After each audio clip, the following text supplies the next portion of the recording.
Life, liberty, and the pursuit of happiness. As Americans, we believe those are fundamental ideals and the capstone for positive democracy in this country. What happens when those God-given unalienable rights are taken away? Let's find out. My distant cousin, the late Thomas S. Monson, said, "Don't let a problem to be solved become more important than the person to be loved."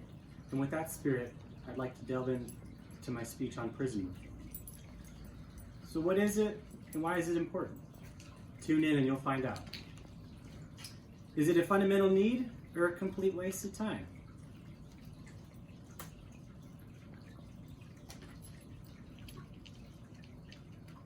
So the first points are, we're going to discuss why it's a problem, why you should care about prison reform, simple solutions to reforming prisons, benefits of prison reforms, and what you can do about it.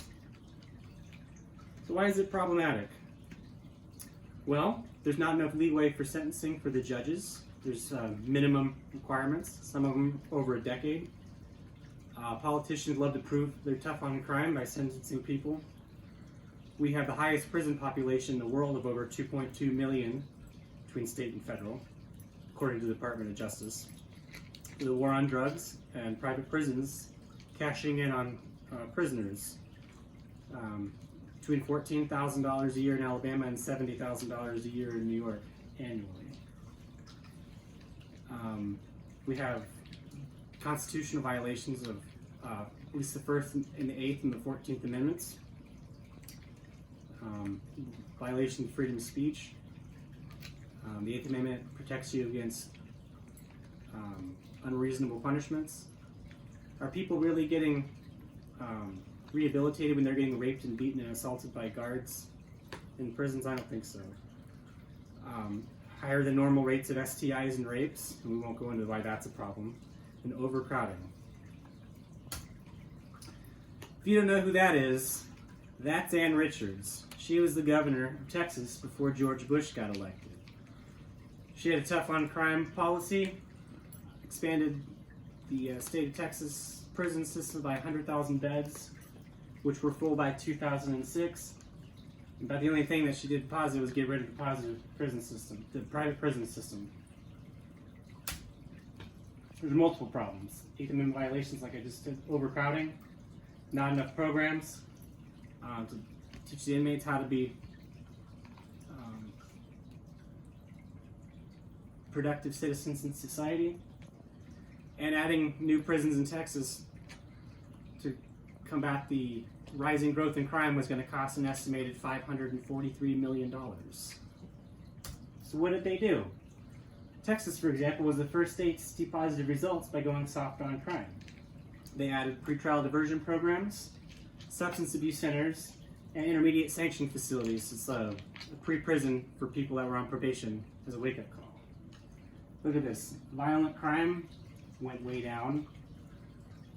This is the explosive growth. Violent crime went way down, and property crime went way down by over 40%.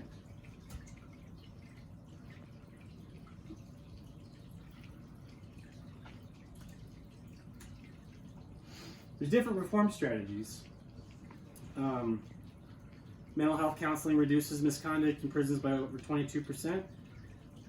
California prisons determined that substance abuse treatment reduced recidivism by 48%. Holistic faith reduced recidivism by 40% in California. Mental health counseling reduced lower recidivism rates. Punitive punishments, according to the PhD psychologists in the Department of Corrections system, aren't actually known to do anything positive.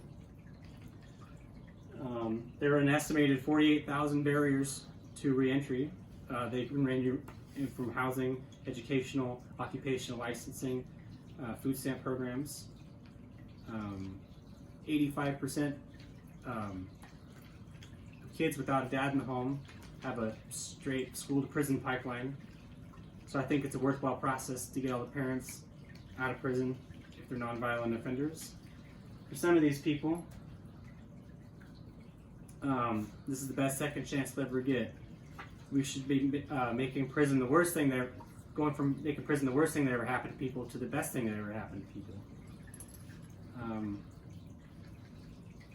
some of these people, this is the best second chance they're ever going to get. The results all are positive. Society can take these costs and the opportunity costs and put them to bigger and better uses, like funding the educational system or our roads. Texas, for example, has saved over $3 billion to date. They even closed a state prison, first one in 166 years. Every dollar spent on reforming prisons saves an estimated $4 to $5 in future costs of prisons and criminal justice costs. Workers in prison industries were 14% more likely to be employed in the outside of prison, and just by giving the inmates in federal prisons ID cards, birth certificates, and a social security card, recidivism went down by 19%. What you can do about it, you can contact your elected representatives and tell them you want to reform prisons.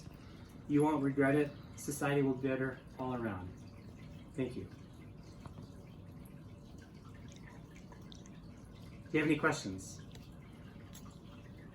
In your research, did you find that more access to mental health facilities made for better reform, or was that not something that you came across? That was not something I came across.